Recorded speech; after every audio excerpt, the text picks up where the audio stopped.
Warga Pandeglang, Banten yang menjadi korban gempa Januari lalu hingga kini masih hidup di dalam tenda. Bantuan perbaikan rumah yang dijanjikan pemerintah 5 bulan lalu hanya isapan jempol belaka. Seperti inilah kondisi tempat tinggal Sudirman dan keluarganya yang menjadi korban gempa bumi magnitudo 6,7 pada Januari lalu di Desa Cibitung, Munjul, Kabupaten Pandeglang, Banten.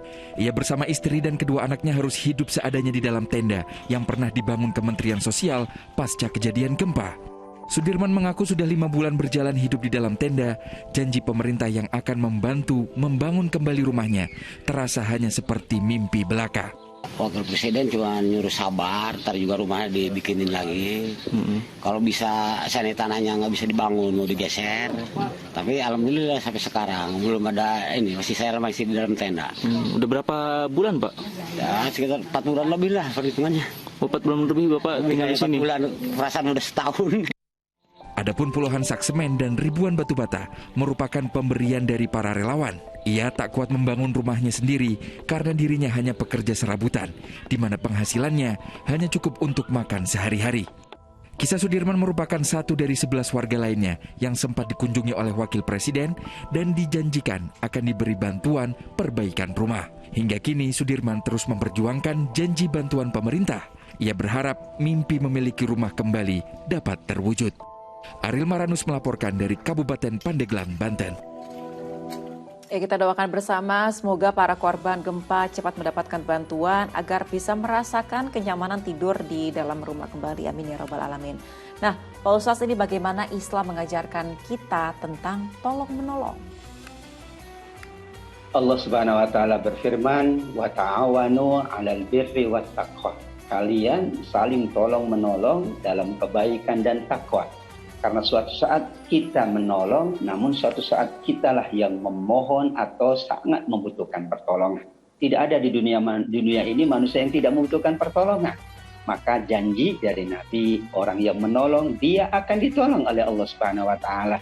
Karena ini persoalan kebencanaan adalah persoalan kita bersama. Bukan hanya di pundak pemerintah tentunya, tapi di pundak kita semuanya, para sukarelawan, para dermawan, sivitas akademika, lembaga-lembaga sosial, masyarakat setempat. Sesungguhnya kalau kita bersama-sama, maka insya Allah akan ringan bagi siapapun. Ringan bagi kita, ringan pula bagi saudara-saudara kita yang terdampak bencana. Tolong menolong juga dikaitkan oleh para ulama dengan keimanan. Semakin banyak orang menolong, semakin baik imannya. Semakin orang tidak peduli dengan sahabatnya, berarti imannya sedang menurun. Maka salah satu solusi untuk kita menguatkan keimanan adalah kita menolong, membantu saudara-saudara kita yang sangat membutuhkan.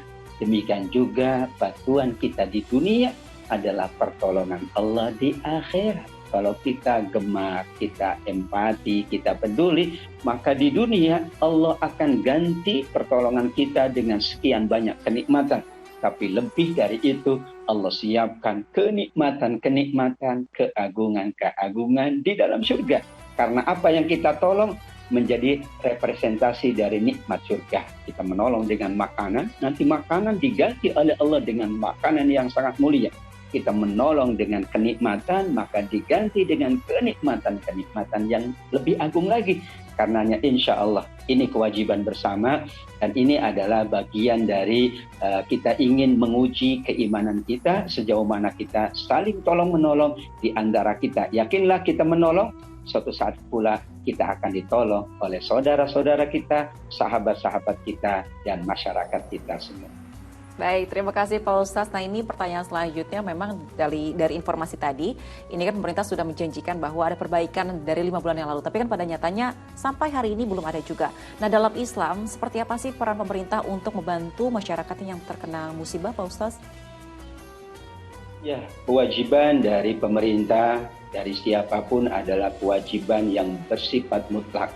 Artinya, kalau memang sudah dijanjikan, apalagi sudah melalui berbagai macam tahapan, maka kita sebagai warga juga boleh bertanya. Tentu dengan saluran-saluran yang ada RT, ada RW, ada lurah, dan seterusnya. Kita ingin bahwa tanggung jawab yang dijalankan itu dapat ditunaikan dengan sebaik-baiknya.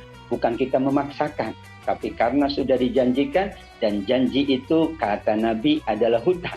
Hutang itu adalah kita berhutang kepada Allah pada hakikatnya. Meskipun kita sampaikan kepada manusia, Pak, kalau datang ke rumah saya akan berikan uang. Maka itu janji. Dan janji itu hakikatnya kepada Allah, tapi realisasinya kepada manusia. Maka kita secara bersama boleh untuk meminta dan bertanya bagaimana kelanjutan dari bantuan pemerintah kepada saudara kami, kepada keluarga kami, sehingga insya Allah tidak ada yang perlu saling menyalahkan. Tapi ini adalah kebersamaan kita dalam rangka membantu sesama kita, insya Allah.